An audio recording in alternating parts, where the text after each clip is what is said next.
Hazrat Abu Salama has reported from Hazrat Abu Hurairah radiyallahu anhu that Banu Khuza'a slew a man. Abu Salama has reported from Hazrat Abu Hurairah radiyallahu anhu that Banu Khuza'a slew a man belonging to Banu Layth in the year of the conquest of Makkah, for they killed one of their Banu Khuza'a's member in pre-Islamic period of ignorance.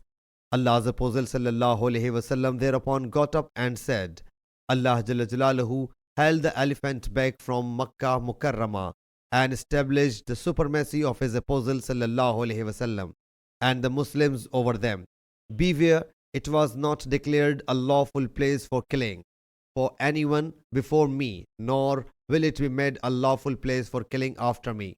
And even for me it was declared lawful for me for waging a war for an hour, moment during the day. Beware, it is still at this moment a sanctuary. Its thorn must not be cut, nor must its find be picked up, but for announcing publicly. He whose fellow has been killed has got two options, the blood money or retaliation.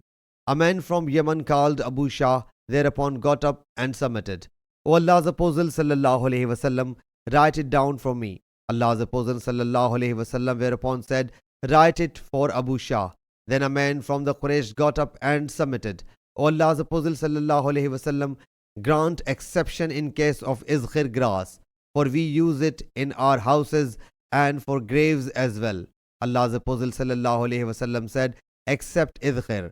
Ubaid has reported from Shayban about al-fil. Likewise, some people have reported that word al-qatl from Abu Noaim.